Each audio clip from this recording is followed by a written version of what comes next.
Confusion ही confusion. हम में से ज्यादातर लोग अनटिल और अनलेस को लेके कंफ्यूज होते हैं कि किस सेंटेंस में किस वर्ड का यूज करें।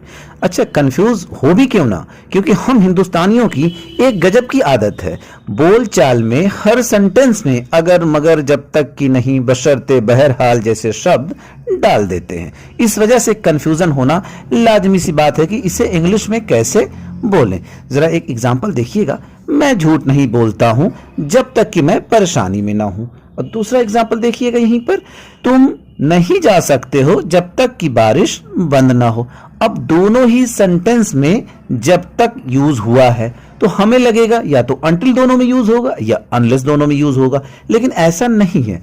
पहले सेंटेंस में अनलेस है जबकि दूसरे सेंटेंस में अनटिल यूज होगा। यहां पर बात आती है कि दोनों में तो जब तक लिखा है, तो फिर हम अलग अलग वर्ड का यूज क्यों कर रहे हैं। इसीलिए दोस्तों, हमें यह नहीं देखना है कि जब तक नहीं है या अगर नहीं, मगर नहीं, बशर्ते, बहरहाल, बल्कि हमें यह ध्यान देना है कि किस सेंटेंस में क्या भाव उत्पन्न हो रहा है, यानी उस सेंटेंस का मतलब क्या है। आइए सबसे पहले बात करते हैं अनलेस की।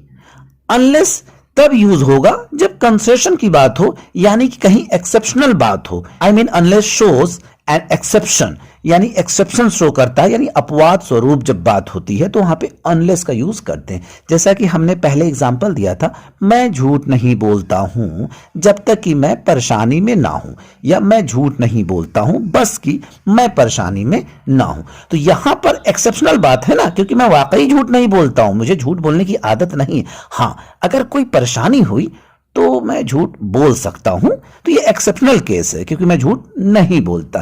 तो इसको ऐसे ट्रांसलेट करेंगे, I never lie unless I am in a problem. I never lie unless I am in a problem. यहां पे अनलेस का यूज हुआ है क्योंकि जो ये सेंटेंस है ये एक्सेप्शनल है, क्योंकि बात जो है उसमें एक्सेप्शन है। दूसरा एग्जांपल देखिए और अच्छे से समझ में आएगा, मैं आपसे जरूर कल मिलूंगा बस कल कुछ अनएक्सपेक्टेड ना हो। देखिए बात से समझ में आ रहा है ना कि पक्का मैं कल आपसे मिलूंगा, श्योर है, 99.99% श्योर है, मिलूंगा, मिलने का इरादा भी है। लेकिन कल कोई अनएक्सपेक्टेड घटना हो जाए, कोई ट्रेजेडी हो जाए तो फिर दिक्कत हो सकती है, वरना तो पूरे चांस है कि मैं आपसे मिलूंगा। यानी एक्सेप्शनल केस बता रहा है कि ऐसा कुछ हुआ तभी, वरना मैं पक्का मिलूंगा। अब इसका ट्रांसलेशन देखिए, I will see you tomorrow unless something unexpected happens. I will see you tomorrow unless something unexpected happens, यानी कि अगर कोई अनएक्सपेक्टेड हैपनिंग नहीं हुई तो पक्का मैं कल मिलूंगा। एक्सेप्शन की बात हो रही, इसलिए यहां पर अनलेस वर्ड का यूज हुआ है। एक और एग्जांपल देखते हैं ताकि और क्लियर हो जाए, मैं यहां काम नहीं करूंगा बस आप मेरी सैलरी बढ़ा दें। यानी कि मैं यहां अब काम नहीं करूंगा, रुकूंगा ही नहीं, जॉब छोड़कर जा रहा हूं, रिजाइन देने जा रहा हूं, लेकिन हां अगर आप सैलरी बढ़ा देंगे तो मैं रुक जाऊंगा, फिर से काम करना शुरू कर दूंगा। यानी कि एक्सेप्शन है कि अगर सैलरी बढ़ गई तो ठीक है, वरना मैं काम नहीं करूंगा। वैसे ज्यादातर लोगों की पहली और आखिरी इच्छा भी होती है कि सैलरी बढ़ जाए, तो वो काम करते हैं एज इट इज। इसका भी ट्रांसलेशन देखिए, I will not work here unless you increase my salary. I will not work here unless you increase my salary. यहां पर भी एक्सेप्शन की बात है, इसलिए unless का यूज हुआ है। मैं यहां काम नहीं करूंगा जब तक कि आप मेरी सैलरी नहीं बढ़ा देते हैं, बस की जगह आप जब तक की नहीं भी लगा सकते हैं। इस तरह दोस्तों, जब बात एक्सेप्शनल होगी तो वहां पर हम अनलेस का यूज करेंगे। अब आइए बात करते हैं अनटिल की।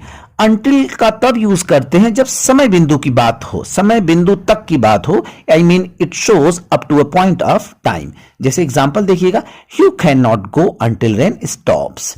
तुम नहीं जा सकते जब तक बारिश न बंद हो। यानी कि एक समय निर्धारित किया जा रहा है, एक समय बताया जा रहा है कि भाई बारिश बंद हो जाएगी तब तुम चले जाना, जब तक बारिश होगी कैसे जा सकते हो। यानी समय तो बताया जा रहा है ना, आज नहीं कल, 1 घंटे बाद, 2 घंटे बाद तो बारिश बंद होगी ना, उसके बाद जाना। दूसरा एग्जांपल देखिए, let's wait until he comes back. इंतजार करते हैं जब तक कि वो वापस ना आ जाए। Let's wait until he comes back. इंतजार करते हैं जब तक कि वो वापस आ जाए, यानी उसके आने तक उसका इंतजार करते हैं। तो एक समय की तो बात हो रही है कि वो समय बिंदु दिखा रहा है कि वो आ जाएगा, उसके बाद हम लोग यहां से कहीं जाना होगा या कुछ करना होगा, करेंगे, तब तक इंतजार कर लें। यहां पर देखिए एक्सेप्शन की बात नहीं हो रही, वो पक्का आएगा। थोड़ी देर बाद आए, 2-4-10 मिनट बाद, आधे घंटे, 1 घंटे, 1 दिन बाद, पर वो आएगा। एक और एग्जांपल देखिए, he should not skip exercise until he loses his weight. उसे एक्सरसाइज करना नहीं छोड़ना चाहिए जब तक कि उसका वजन कम ना हो जाए। यहां पर भी देखिए एक समय बताया जा रहा है, एक समय बिंदु की सीमा बताई जा रही कि जब तक उसका वजन न कम हो जाए तब तक उसको एक्सरसाइज नहीं छोड़नी चाहिए। तो जाहिर सी बात है, महीना 2 महीने में तो वजन कम हो ही जाएगा, 6 महीने लगेगा, फिर भी एक समय बिंदु निर्धारित किया जा रहा है कि वहां तक हो जाए काम, उसके बाद उस काम को छोड़ सकते हैं। तो जब बात समय बिंदु तक की होगी, यानी कि up to the point of time, तब आप अंटिल का यूज करेंगे।